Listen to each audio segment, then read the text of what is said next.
Hello guys, आज हम लोग करने वाले हैं ACCA बिजनेस एंड टेक्नोलॉजी का chapter motivating individuals and groups. ज़्यादा बड़ा चैप्टर नहीं होने वाला है, फटाफट से स्टार्ट करते हैं। और इसमें काफ़ी ज़्यादा वो बंदे भी हैं जो लोग कहते हैं कि यार हमने ये थ्योरी दी थी, हमने ये थ्योरी दी थी मोटिवेशन वगैरह की। तो आई होप आप लोग जो है वो चैप्टर पहले पढ़ चुके हो, नहीं पढ़ चुके तो यार डिस्क्रिप्शन में लिंक मिल जाएगा, वहाँ पर आप जाके एक बार वन शॉट वीडियो देख सकते हो, मैंने डाल रखी है, उससे आपको थोड़ा बहुत ओवरव्यू मिल जाएगा चैप्टर में है क्या क्या। बाकी पढ़ रखिए, तो फटाफट से स्टार्ट करते हैं। क्वेश्चन नंबर 240 इसमें कह रहे हैं भैया देखो, Fimble company is a large organization with a range of incentives. Okay, एक लार्ज ऑर्गेनाइजेशन है फिम्बल कंपनी, काफ़ी इंसेंटिव देती है अपने एम्प्लॉयज़ वगैरह को, जो कि मोटिवेट करते हैं ताकि वो उनकी परफॉर्मेंस को इम्प्रूव कर सके। Which of the following incentive will be most appropriate for staff working in the HR department. देखो, सबसे पहली बात इसमें क्वेश्चन में क्या कह रहे हैं, HR डिपार्टमेंट में जो लोग काम करते हैं, हम लोगों को उनको मोटिवेट करना है। तो मोटिवेट करने के लिए हम क्या क्या इंसेंटिव उनको दे सकते हैं। इंसेंटिव मतलब कि कुछ हम अपनी तरफ से कुछ स्कीम भी प्रोवाइड करें कि यार उन लोगों को भी अच्छा लगे। जैसे HR का मेन काम क्या होता है कि रिक्रूटमेंट वगैरह ये लोग करते हैं, बाकी ट्रेनिंग का काम, कोई सिलेक्शन वगैरह करना होता है तो HR वगैरह ये सब करते हैं। जैसे देखते हो कोई कंपनी में जॉब के लिए जा रहे हो, ठीक है, आने वाले टाइम में इंटरव्यू वगैरह देते हो, तो आपको कॉल कौन करता है इंटरव्यू के लिए? HR करता है। आगे आपकी सिलेक्शन होता है, ये सब चीज़ें होती है, तो ये सब HR के काम में होता है, ठीक है। तो अब आपको बताना है कि HR को, अगर हम लोगों ने HR के जो भी काम कर रहे हैं उनको स्टाफ को इंसेंटिव देना है तो क्या कर सकते हैं? सबसे पहला कमीशन दे दो। नहीं, कमीशन देखो हमेशा हम सेल्स वाले स्टाफ को दे सकते हैं, सेल्स स्टाफ जो कि डायरेक्ट सेल्स कर रहे होते हैं, ठीक है। HR वाले जो लोग हैं वो तो अपने खुद तरफ से ही बाहर से रिक्रूटमेंट वगैरह ये सब चीज़ें करते हैं, तो उनको कमीशन देने लग गए तो यार वो तो कहेंगे चलो हम 50 लोग रिक्रूट कर लिए, इन लोगों को कंपनी में रख लो और 50 के हिसाब से इनको कमीशन दे देंगे। कमीशन हम सेल्स वाले लोगों को ज़्यादा देते हैं, जैसे कि मान के चलो हम लोगों ने दे रखा है कि यार हम लोगों ने जैसे अपने अंडर जो है मान लो क्रेडिट सेल्स वगैरह जो ऐसे बेकार के काम करवाते हैं कि क्रेडिट सेल बेच दो, ये सब बेच दो, तो उनको उस पे कमीशन मिल जाती है। यार तुमने जितने क्रेडिट कार्ड बेच दिए उस पे तुम्हें कमीशन मिल जाएगी। तुमने एक बेचा तो तुम्हें 100 रुपये, अगर 2 बेचे तो 100 रुपये, अगर ऐसे तुमने 10 बेच दिए ना तो तुम्हें 1500 रुपये का इंसेंटिव दे देंगे। ये होता है कमीशन, ठीक है, कि कमीशन आप जो सीधा डायरेक्ट आपकी कोई प्रोडक्ट को सेल कर रहा होता है तो आप उसको दे देते हो, डायरेक्ट सेल्स का ज़्यादा से रिलेट होता है। सेकंड देखें तो आप bonus for each unit they produce. अब देखो ये प्रोड्यूस वाला काम कौन हो जाता है? जो प्रोडक्शन का काम कर रहे हैं, कुछ प्रोड्यूस कर रहे हैं एक्चुअली में, ठीक है।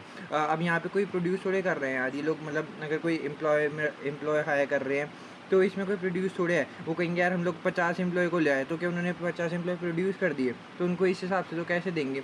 ये तो उनको दे सकते हैं जैसे कोई जो वर्कर वगैरह काम वगैरह कर रहे हैं, उनको बोल दिया यार देखो हमारे को 50 जो है अपने प्रोडक्ट है, मान के चलो हम कोई प्रोडक्ट बनाते हैं ए, अगर तुमने 50 बना दिए तो ठीक है, 50 के जितने भी ऊपर बनाए, मान लो उसने बना दिए 55, तो ऊपर कितने बनाए हैं? 5 प्रोडक्ट ज़्यादा बना दिए, तो उसके हिसाब से आप हम बोनस दे देंगे कि तुमने 5 प्रोडक्ट ज़्यादा बनाया, तो मान लो इसके हिसाब से 100, एक प्रोडक्ट का 100 रुपये तुम्हें बोनस दे दिया जाए ना, 500 रुपये उसको एक्स्ट्रा दे दिए क्योंकि उसने भाई जितना काम करना था उससे ज़्यादा काम कर दिया, तो ठीक है भाई बोनस ले ले। ये होता है जो कि ज़्यादा प्रोड्यूस कर देते हैं उनके हिसाब से। फिर अगेन प्रॉफिट शेयरिंग, यस ये जो है वो HR के लिए सबसे बेस्ट बैठता है। प्रॉफिट शेयरिंग का मतलब ये होता है कि जैसे पूरे बिज़नेस में जितना भी काम हो रहा है, अब देखो HR ने जो है अपने अंडर जो है वो लोग हायर करे, जो भी मतलब उनको लगा कि कंपनी के लिए बेस्ट फिट रहेंगे, इंटरव्यू वगैरह ये सब चीज़ें हुई। उसके बाद देखो अगर ये लोग अच्छे निकले, जो भी हायर वगैरह किए थे ये सब अच्छे निकले, तो ये कंपनी के लिए अच्छी बात रहेगी कि कंपनी में काम करेंगे आके और कंपनी को ग्रो करेंगे।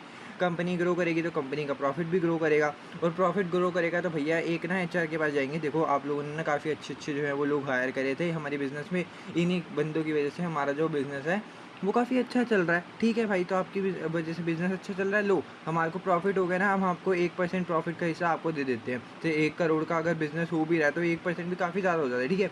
तो एक आपको इतना परसेंट दे दिया या 0 पॉइंट कुछ परसेंट दे दिया, ऐसे डिपेंड करता है, ठीक है। तो प्रॉफिट शेयरिंग इसका बेस्ट ऑप्शन रहेगा HR स्टाफ के लिए। बाकी डिपार्टमेंट कोई और होता है तो फिर हम उसके हिसाब से सोचते हैं। बाकी HR डिपार्टमेंट में तो प्रॉफिट शेयरिंग, बाकी देखो फोर्स में वही प्रोडक्टिविटी, वही जो प्रोडक्शन करता है ज़्यादा उनसे रिलेटेड हो जाएगा। हमारे को तो HR स्टाफ के बारे में देखना है, ठीक है।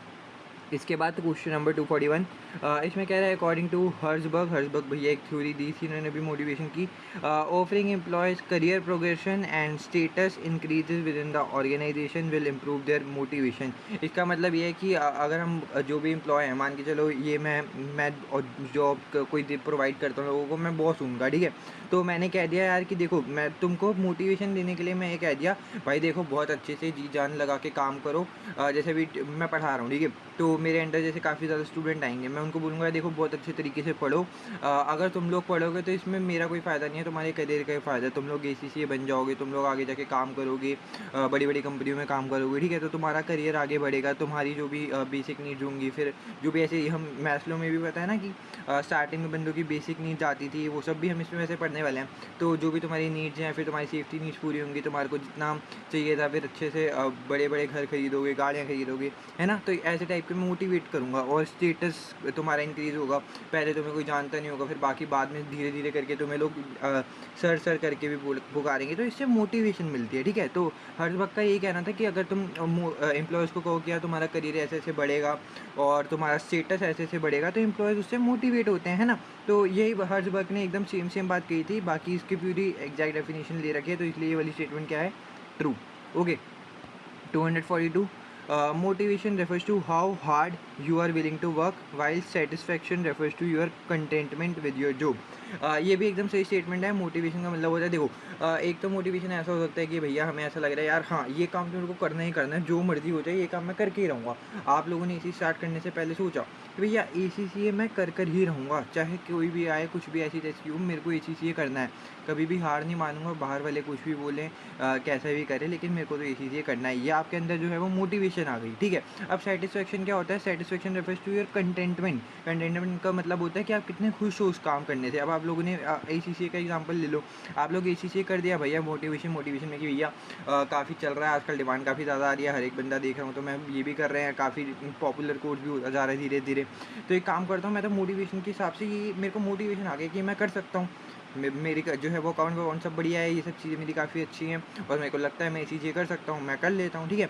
फिर उसके बाद आप करने के बाद आपने सब्जेक्ट चूज़ किया, जैसे कि अभी आप F1 कर रहे हो, बिजनेस एंड टेक्नोलॉजी, फिर आगे वो सब्जेक्ट क्या पता कर लिया आप लोगों ने।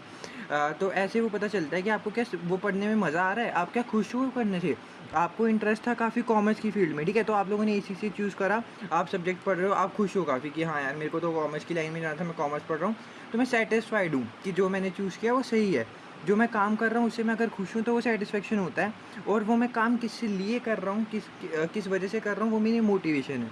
तो अब मैंने बिजनेस एंड टेक्नोलॉजी पढ़ा, मैंने कहा चल ठीक है ये बिजनेस स्टडीज़ से रिलेटेड है, ये कॉमर्स वॉमर्स में आता है, ठीक है बढ़िया बात है। अगर हाँ मेरा इंटरेस्ट होता कॉमर्स के अंदर, लेकिन मैं किस में आता, मतलब कोई मैं ऐसे ही कर रहा होता, बीटेक कर रहा होता, ठीक है, जो कि मतलब साइंस वाइंस के लोग करते हैं, तो मैं कहता अरे यार भाई मैं कॉमर्स का पूरा पढ़ के आ चुका हूँ, मेरे को इंटरेस्ट कॉमर्स में, मैं साइंस का काम क्यों करूँगा, JEE कर रहा हूँ, ठीक है, नीट दे रहा हूँ, ये सब चीज़ें मैं क्यों करता जिसमें मेरा इंटरेस्ट नहीं है, तो मेरे को सेटिस्फैक्शन नहीं मिलती, ठीक है, मेरे को सेटिस्फैक्शन नहीं मिलती, मेरे को मोटिवेशन मिल जाती, अरे भैया देखो JEE एक बार ही निकाल लिया ना तो यार ये हो जाएगा, नीट निकाल लिया तो यार ये हो जाएगा, मोटिवेशन काफ़ी आ गई, लेकिन सेटिस्फाइड नहीं हूँगा मैं, क्योंकि मेरा उसमें इंटरेस्ट ही नहीं था, मेरे को उससे खुशी नहीं मिलती थी, ठीक है। तो ये वाली स्टेटमेंट जो है 242 ये भी ट्रू हो गई। आई होप आपको चीज़ें क्लियर हैं। मैं चाहता हूँ कि आप थोड़ा पूरे अच्छे से एक्सप्लेनेशन करके चलें कि ताकि आपको सारी चीज़ें जो है वो अच्छी तरीके से समझ में आ जाएँ। 243, which of the following would best fit into Maslow's ego category, ठीक है। तो ईगो कैटेगरी इसकी काफ़ी कैटेगरी बना रखी, जिसने याद है पिरामिड ऐसे बनाया था, जहाँ पे बेसिक नीड था, फिर सबसे ऊपर में सेल्फ फुलफिलमेंट था। तो ये सब चीज़ें हैं ईगो में मेन आपको पता है ना कि ईगो में क्या होता है कि यार ये कहते हैं कि एक बंदे को स्टेटस मिल जाता है, जब उसको रिकॉग्निशन मिलनी स्टार्ट हो जाती है कि हाँ यार, जैसे काफ़ी लोग उसको पहचान गए, उसको रिकॉग्नाइज़ करने लग गए कि हाँ यार यही हैं सब महान हस्ती, यही हैं, ठीक है। तो ईगो कैटेगरी में वो सब लोग आते हैं, देखो लॉस ऑफ वंस होम, अगर किसी ने अपना घर छोड़ दिया है, मतलब किसी का घर छूट गया है, जैसे कि लॉस हो गया उसकी वजह से, तो ये तो अपना बेसिक नीड्स वगैरह में आ गया ना। तो हमें बताना है ईगो की कैटेगरी में क्या है, winning an employee of the month prize, yes ये जो है वो ईगो कैटेगरी में आएगा। अब सोचो एक बंदे को सब पूरे ऑफिस के सामने यार दे रहे हैं, भाई तुम हो एम्प्लॉय ऑफ द मंथ हमारी कंपनी के, वो बंदे को मिलेगी हाँ भाई ये तो मेरे को कंपनी काफ़ी ज़्यादा रिकॉग्नाइज कर रही है, मेरी ईगो इससे ज़्यादा बढ़ रही है, इससे मेरी रिस्पेक्ट ज़्यादा बढ़ रही है। तो ये वाली चीज़ जो है वो आ जाएगी इसके अंदर, ईगो कैटेगरी अंदर। और चैलेंजिंग वर्क तो यार भाई नहीं, चैलेंजिंग वर्क वगैरह जो होता है वो सेल्फ फुलफिलमेंट के अंदर आता है, जो सबसे हाईएस्ट कैटेगरी होती है मैस्लो के अकॉर्डिंग। इसके बाद बंदा मतलब कहीं भी इसके ऊपर इसकी कोई ख्वाहिश नहीं होती, जो ज़िंदगी का इसका मकसद होता है वो पूरा हो जाता है, वो जो कि ज़िंदगी में करना चाहता था वो कर चुका होता है। बस उसको मोटिवेशन क्या मिलती है कि उसको जितना काम हो सके चैलेंजिंग मिले, कि वो अपने आप को देखना चाहता है कि हाँ मैं ये कर सकता हूँ, नहीं बाकी दुनिया की नज़र में और अपनी खुद की नज़र में भी वो ऐसा होता है कि भैया मैं सब कुछ कर चुका हूँ अपनी ज़िंदगी में, वो बंदा करेगा चैलेंजिंग वर्क, ठीक है। और रेगुलर स्टाफ पार्टीज़, ये तो जो मतलब नॉर्मल आपकी पार्टीज़ वगैरह हो गई, तो ये तो आपकी सोशल कैटेगरी में आ गई, ठीक है। जिसमें सब लोग कहते हैं कि यार हम लोगों को आपस में दोस्तों वोस्तों से मिलना है, पार्टी वार्टी करनी है, ये सब सोशल कैटेगरी में आ गया, ठीक है। तो आई होप आपको चीज़ें क्लियर है। 244 इसमें भी आप लोगों को मैस्लो की हायरार्की नीड्स के अकॉर्डिंग आपको मैच करना है। सबसे पहला, A has been offered a large pay rise in recognition. देखो रिकॉग्निशन की बात आ गई। अब रिकॉग्निशन की बात जब भी आती है तो यार मेरे को दिमाग में सबसे पहले ईगो नीड आ जाती है। देखो फर्स्ट में या तो सी में ईगो है या तो डी में होगा, तो ए और बी तो मेरे ऑप्शन कट गए, ठीक है। ऐसे आप एलिमिनेट करना भी सीख जाओ ताकि फटाफट से आंसर निकाल सको। B has been offered a permanent contract मिल गया, यानी कि नौकरी मिल गई है उसको with the business she works for, जहाँ पे वो काम करती थी वहाँ पे उसको परमानेंट कॉन्ट्रैक्ट भी मिल चुका है कि भैया अब तुम हमेशा के लिए हमारे यहाँ से काम कर सकते हो, कि उसको मतलब सिक्योरिटी मिल रही है कि यार देखो अब तुम्हारे को जॉब छोड़ के जानी नहीं पड़ेगी, कभी भी हम तुमको निकाल नहीं देंगे, ठीक है। तो सिक्योरिटी जो है वो उसको मिल रही है। अब देखो इधर सोशल है यहाँ पे सेकंड में और यहाँ पे सिक्योरिटी है, तो देखो सी ऑप्शन ही मेरे ख्याल से होना चाहिए, क्योंकि सोशल में तो मेरे को यहाँ पे कुछ दिख नहीं रहा कि वो सोशल में कुछ कर रही है, पार्टी वार्टी कर रही है या फिर बाहर दोस्तों के साथ घूम रही है, तो सो सिक्योरिटी होगा। और थर्ड में देखो C has been offered her first ever job, पहली जॉब मिली है उसको कंपनी से, और जो पे उसको रिसीव होती है वो भी सफिशिएंट है उसकी एसेंशियल कॉस्ट को पूरा करने के लिए, बेसिक नीड है यार। अब मेरी ज़रूरत है यार, मेरे खर्चे छोटे होते हैं, 10,000 तक के खर्चे होते हैं, और मेरी जॉब जो है वो वही 12,000 की लग गई, ठीक है। ठीक है, मेरी स्टार्टिंग में पहली बार जॉब लगी है, नई जॉब लगी है, इससे पहले मैंने कभी काम नहीं किया, तो मेरे यहाँ छोटे मोटे खर्चे जो पूरे हो जाते हैं, ठीक है, इट्स ओके, बेसिक नीड मेरी पूरी हो रही है, तो ये हो गया बेसिक के अंदर, ठीक है। आई होप आपको सारी चीज़ें क्लियर हो रही हैं। 245 Anna manages junior employee who has been performing very well in this job, ठीक है। तो जैसे ये एना हो गई, ठीक है, तो इसके अंडर एक और एम्प्लॉय जो है वो काम करता है, तो ये उसको काफ़ी मोटिवेट कर रही है कि यार चलो भाई बहुत अच्छे से काम करो, और वो उसको मोटिवेट करने के लिए उसने डिसाइड किया कि उसको एक ग्रेटर लेवल की रिस्पॉन्सिबिलिटी दी जाए, कि जो ये काम कर रहा है वो तो ठीक है, लेकिन ग्रेटर लेवल की रिस्पॉन्सिबिलिटी दी जाए बिजनेस के अंदर। But type of job redesign is an offering the junior employee. तो इसका मतलब ये है कि जैसे कि मान के चलो एक बंदा है, जैसे ये एना है, ठीक है, इसके अंडर काम कर रहा है कोई बी, ठीक है। ए इसको ऑर्डर वगैरह देती है।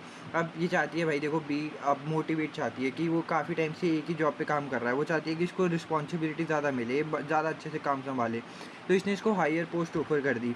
जैसे कि आप लोगों ने पढ़ा था ना कि हॉरिजॉन्टल ऐसे कि मतलब एक के अंदर दूसरे को ट्रांसफ़र हो जाता है, जैसे हॉरिजॉन्टल ट्रांसफ़र, एक होता है वर्टिकल ट्रांसफ़र कि ऊपर प्रमोशन हो जाता है तो ऊपर बंदा आ जाता है, तो ये वर्टिकल है कि मतलब इसको अच्छी रिस्पॉन्सिबिलिटी के साथ ऊपर वाली पोजीशन मिल रही है, ठीक है।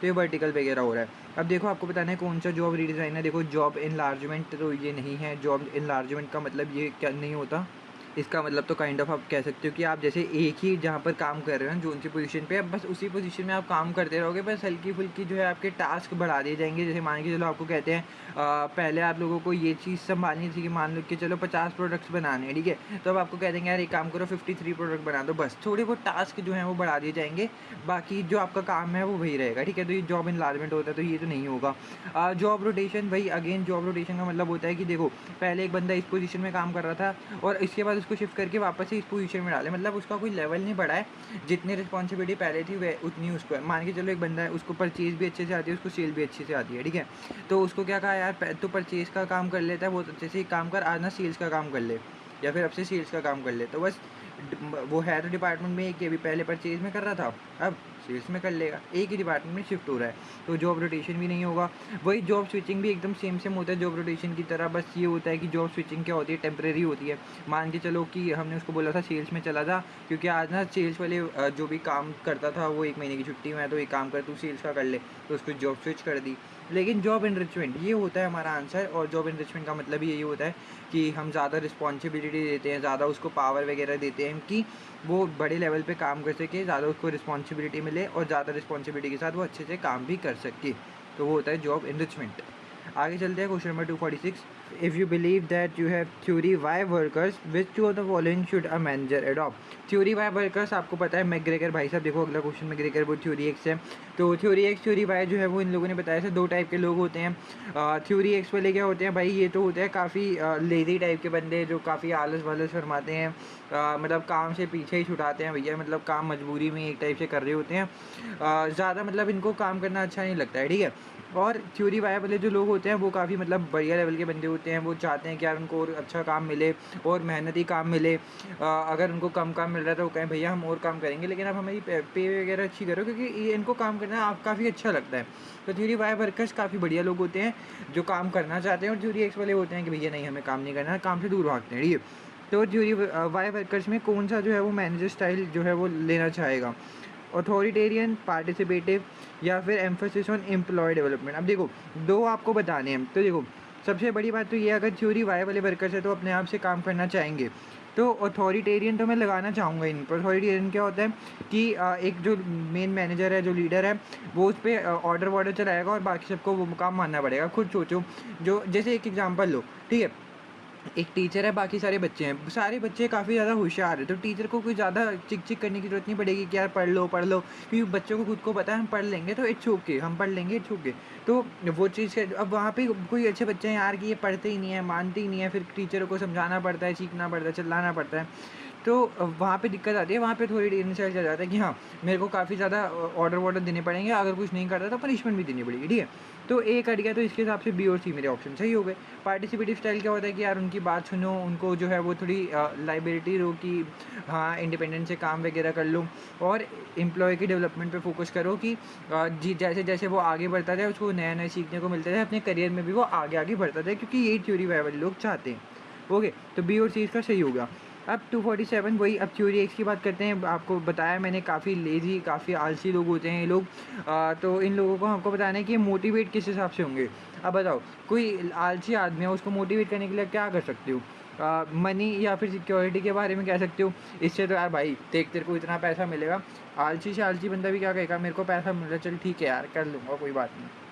अगर कोई वर्क अचीव करते हैं तो उसको देखो, उसको बोला है कि यार आज ना पूरे दिन में 500 प्रोडक्ट जो हैं वो प्रोड्यूस करने हैं, कर दिए, क्या फ़र्क पड़ता है, उसे मोटिवेशन ही नहीं मिलेगी, ठीक है। इंटरपर्सनल रिलेशनशिप, आपस में दो भाई आपस में बातचीत वगैरह कर रहे हैं, काफ़ी आलसी बंदे हैं, और भाई तू बता कैसे चल रहा है, तेरा घर में कैसे चल रहा है, ये सब चीज़ें आपस में बातचीत कर रहे हैं, इससे भी कोई मोटिवेशन जो है वो इनको नहीं मिलने वाली। और रिकॉग्निशन फॉर गुड वर्क से भी, रिकॉग्निशन से इनको कोई फ़र्क पड़ता नहीं है, आलसी लोग हैं भाई, एक आधा अच्छा काम कर भी देंगे तो भी फ़र्क इनको नहीं पड़ने वाला। मेनली ये जो मोटिवेट होते हैं वो किससे होते हैं, मनी और सिक्योरिटी से, कि जो इनका काम चल रहा है वो चलता रहे और उनको पैसा वैसा जो है वो आना चाहिए। सबको क्या दिक्कत चाहिए होती है कि पैसा मिलता रहे बस। इसके बाद 248, the absence of certain job features will reduce employee satisfaction. कुछ जॉब फीचर्स की एब्सेंस में एम्प्लॉय की सेटिस्फेक्शन जो है वो कम हो जाती है, लेकिन उनकी प्रेजेंस जो है उसका कोई पॉजिटिव मोटिवेशन नहीं होता। और ये साथ साथ मैं आपको बता दूं, ये हमारे एक भाई साहब जी हर्जबर्ग की हाइजीन फैक्टर्स की थ्योरी है। इसमें इन्होंने क्या बताया था, देखो मान के चलो एग्जांपल लेते हैं, एक बंदे की सैलरी आ रही है हर महीने 50,000, ठीक है, 50,000 हर महीने सैलरी आ रही है। अब वो बंदा यार उसको ये नहीं पता कि हाँ ठीक है 50,000 सैलरी आ रही है, बहुत ही बढ़िया बात है, लेकिन वो हमेशा क्या चाहता है कि उसको बोनसेस मिले, उसको अगर वो सेल का काम कर रहा है उसको कमीशन मिले, उसकी सैलरी हमेशा बढ़ती रहे बढ़ती रहे बढ़ती रहे, 50 के ऊपर इसको 10,000 ऊपर मिले, 20,000 ऊपर मिले। वो चाहता है कि उसकी सैलरी बढ़ती जाए, उसका प्रमोशन हो जाए, तो उसकी सैलरी बढ़ती जाए, वो ये चाहता है। लेकिन वो इस 50,000 से भी खुश नहीं है। अब मान के चलो ऐसा सिचुएशन आ जाती है कि यार कि ऐसी कैसी हो गई, उसको सैलरी नहीं मिल रही, उसको जॉब से निकाल दिया। जब तक उसके पास सैलरी थी तब वो इस 50,000 से खुश नहीं था, सेटिस्फाइड नहीं था। लेकिन जब, तो इससे वो मोटिवेट भी नहीं हो रहा था। लेकिन अब खुद सोचो, जब उसके पास सैलरी निकाली, उसको काम से निकाल दिया, तो बंदा ना सेटिस्फाइड रहा, ना उसमें मोटिवेशन रही, तो ठीक है तब वो मोटिवेशन का काम करता है। तो ये हर वक्त ने कहा था कि जब जिसके पास कुछ चीज़ होती है तो उसको उसकी वैल्यू नहीं होती है, और जब चली जाती है तो यार तब उसको वैल्यू जो है वो पता चलती है। यही बात होती है, जैसे कि मैंने आपको एग्जांपल से समझाया। ये हर्जबर्ग हाइजीन फैक्टर्स ने बताया था। इसके बाद 249, which one of the following is consistent with the ego level. वही आपको मोटिवेशन की जो मैस्लो ने बताया, तो ईगो लेवल से क्या कंसिस्टेंट होगा, क्या सही होगा। चैलेंजिंग जॉब नहीं, ये तो भैया सेल्फ फुलफिलमेंट में होता है, इसे हम काफ़ी बार बात कर चुके हैं। सेंस ऑफ एकम्प्लिशमेंट, ये भी जो है वो अपना सेल्फ फुलफिलमेंट में होता है कि उसको लगता है कि यार हाँ अब मैंने कुछ काम कर लिया है, काफ़ी जो है वो चीज़ें मैं अपनी ज़िंदगी में अचीव कर चुका हूँ।